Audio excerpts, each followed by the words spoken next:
To weigh in on these growth projections, we have with us on the show Paolo Rivera, President and Chief Economist of the Oikonomia Advisory and Research Incorporated. Thank you very much for joining us once again. Yes, good morning.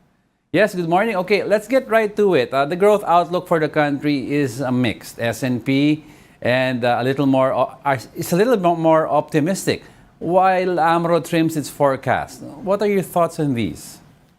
Well, the mixed forecast for the Philippine GDP growth rate can be attributed to the relatively still higher interest rates and imposed by the central bank. But again, the inflation is slowing down. But then this effect of monetary policies in the previous months could be hampering growth. But again, the Philippine economy is driven by consumption, which is kicking in as we approach the year end. Yes, we're speaking because it's holiday, diba? And there's a lot of, I think this is the first year or the second year of when the economy is fully open. Now, the forecast is still below government target of 6.7%.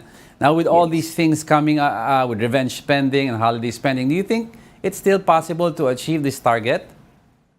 Well, the target is still possible, provided that inflation could be tempered in the near term and that government spending together with investment spending would kick in as a consequence of the invitations of our government to many foreign investors to come into the Philippines.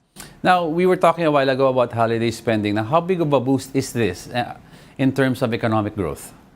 Well, in terms of economic growth, historically, data has been indicating that growth is always faster in the fourth quarter of the year, given the increased spending. However, inflation is also kicking in the latter part of the year, given a relatively higher demand compared to the supply that we have. And this is even compounded by the persistence of supply side constraints during the holidays. You mentioned inflation, and the target is at 2 to 4%. Now, DOF Chief Jokno appears optimistic that inflation will eventually settle within the target in the fourth quarter. But for you, do you think this is really still achievable? Well, the inflation target might not be possible in the last quarter of the year, given that the inflation that we have recently has been supply side. But for the last quarter of the year, inflation may be driven by both demand side due to higher consumption and supply side, given the persistence of supply chain constraints, particularly in food and beverage. Okay. And the S&P also expects BSP to deliver one more rate hike due to inflation concerns. But economists like yourself have warned against this, given its potential impact on growth. For you, is another rate hike essential? Well, for me, the rate hike may not be essential because for the previous quarters and previous year, inflation has been significantly driven by supply side constraints, by supply side problems, and the rate hike is actually very effective in managing inflation that is influenced by demand side, because consumers would be reducing their spending because interest rates would be higher and it would be more beneficial for them to put their money elsewhere. But the rate at which we are going, the interest rate hike is effective, only for demand side driven inflation, but it is very effective in slowing down growth. Okay, but my question is, what else can the government do at this point in time to boost growth? While at the same time, keeping inflation in check, taming it. And what should we look out for, the risk factors, especially in 2024? Well, alternatively, the monetary policies that we have now can be complemented with what we call non-monetary interventions, perhaps coming from our fiscal sector.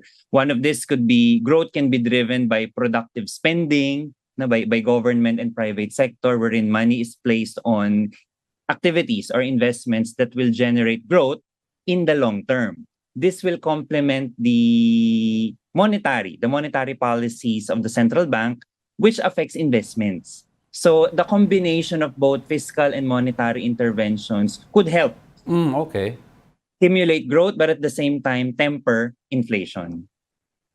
My question is also, given that we have this Hamas and Israel conflict and the possibility of an escalation next year, hopefully not, but in Iran and other Arab states. Now, do you think this will have a great impact kung it spills over to the entire region, will this have an impact on our end, especially OFWs who might be repatriated back? They won't be able to send as much anymore back here to the Philippines.